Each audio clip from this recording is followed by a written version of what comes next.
എന്തൊക്കെയാണ് നാം ഇവിടെ ചെയ്തു കൂട്ടുന്നത്? എവിടേക്കാണ് നാം പോകുന്നത്?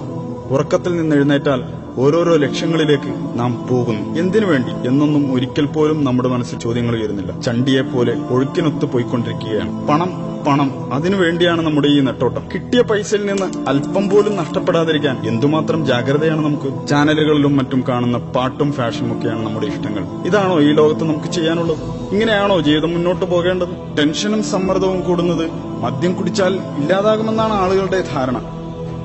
ചിലരാകട്ടെ എപ്പോഴും പാട്ട് കേട്ട് ആസ്വദിച്ചുകൊണ്ടിരിക്കുന്നു. മദ്യവും മയക്കുമരുന്നും സെക്സും റോക്കും ജീവിതത്തിന് ആനന്ദലഹരി നൽകുമെന്നാണ് പലരും വിചാരിക്കുന്നത്. ഇതാണോ ജീവിതം? ചില കാര്യങ്ങൾ നാം അറിയേണ്ടതുണ്ട്. അല്ല, നമ്മുടെ ആയുസ് അനന്തമായി നീട്ടിക്കിട്ടാൻ എന്തെങ്കിലും വഴി കണ്ടെത്തിയിട്ടുണ്ടോ? അറിയാമോ, നാം മരിക്കുമ്പോൾ പാടുപെട്ട് സമ്പാദിച്ചുണ്ടാക്കിയ വീടും സ്വത്തും മറ്റുള്ളവരല്ലേ സ്വന്തമാക്കി ആസ്വദിക്കുന്നത്? കുഴിമാടത്തിൽ അടക്കം ചെയ്യപ്പെടും മുമ്പ് ചില സംഗതികൾ അറിഞ്ഞിരിക്കുന്നത് നല്ലതാണ്. മരണമെത്തിയാൽ ഇതുവരെ ചെയ്തു കൂട്ടിയ തെമ്മാടിത്തരങ്ങളും കുറ്റങ്ങളും തിരുത്തി നല്ല മനുഷ്യനായി ജീവിക്കാമെന്ന ആഗ്രഹം നടക്കില്ലെന്നറിഞ്ഞോളൂ. ഇത് ജീവിതത്തിലെ നിർണായക ചോദ്യമാണ്. ഇതിന് ഇവിടെ നിന്ന് ഇപ്പോൾ തന്നെ ഉത്തരം കണ്ടെത്താനുള്ള ശ്രമം വേണം. എന്താണ് നാം ഇവിടെ ചെയ്തുകൊണ്ടിരിക്കുന്നത്? ജീവിതത്തിന്റെ ലക്ഷ്യം എന്താണ്?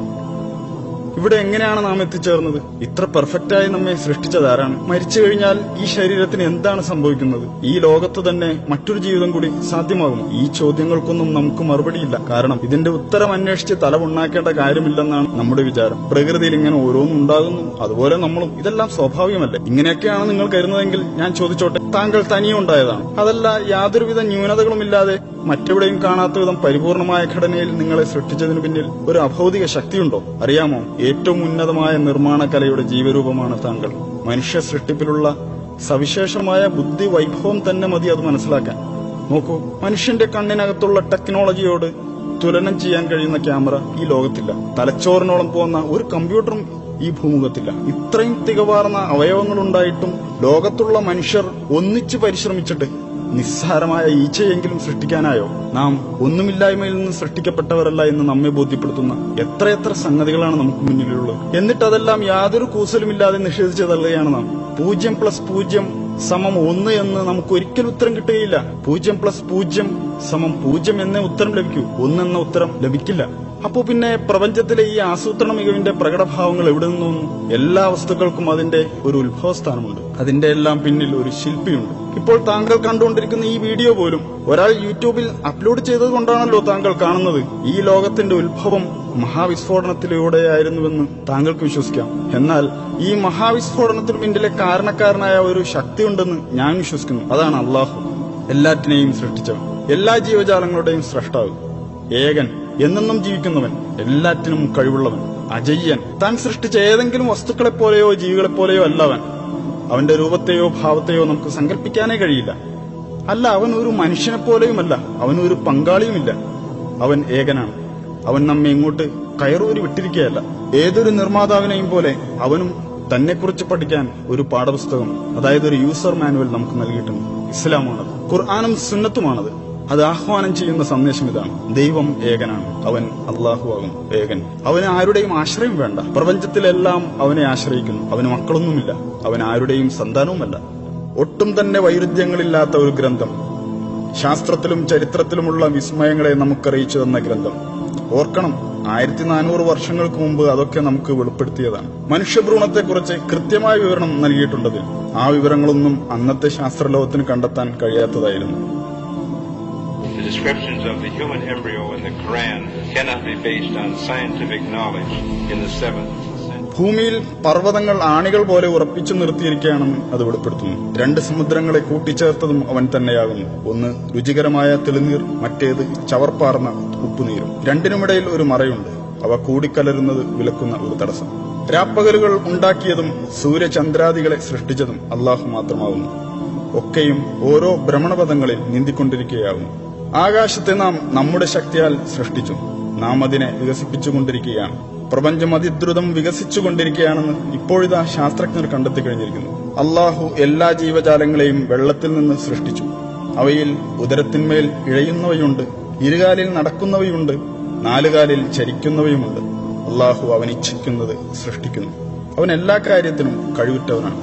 ഫറോവയുടെ ജഡം എല്ലാ കാലത്തേക്കുമുള്ളവർക്ക് ദൃഷ്ടാന്തമായി ഇന്നും നമ്മുടെ മുന്നിലുണ്ട്. ഇന്ന് നിന്റെ ജഡം മാത്രം നാം രക്ഷപ്പെടുത്തും, പിൻതലമുറകൾക്ക് ഒരു ദൃഷ്ടാന്തമാകേണ്ടതിന്. റോമക്കാർ അടുത്ത ഭൂപ്രദേശത്ത് പരാജിതരായിരിക്കുന്നു. റോമക്കാർ പരാജിതരായ സ്ഥലം കണ്ടുപിടിക്കപ്പെട്ടിരിക്കുന്നു.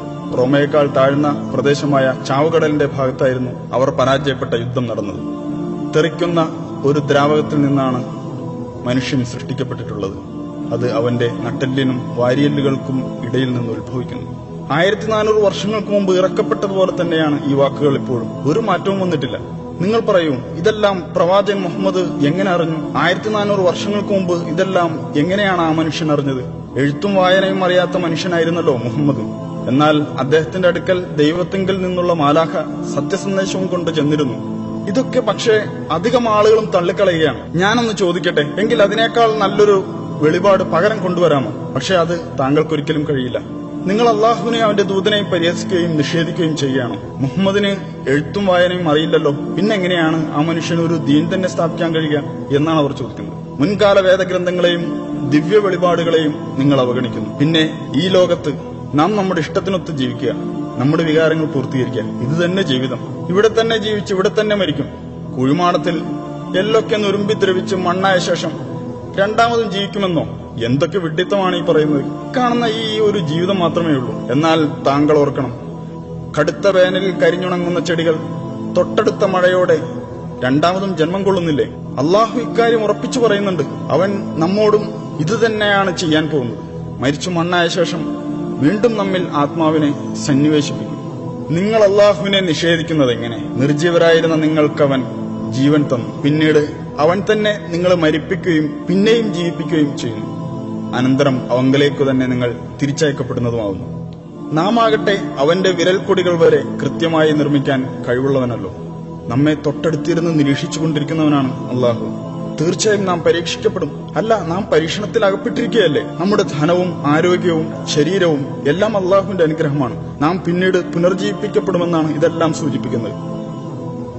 നാം ഈ ലോകത്ത് ചെയ്തു കൂട്ടിയ എല്ലാ പ്രവൃത്തികളും ഒന്നൊന്നായി അള്ളാഹുവിന്റെ മുമ്പിൽ വിചാരണയ്ക്ക് വിധേയമാകും.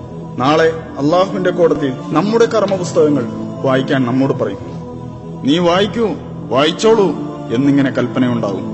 ചെറുതും വലുതുമായ നല്ലതും ചീത്തയുമായ എല്ലാ കാര്യങ്ങളും അതിലുണ്ടാകും.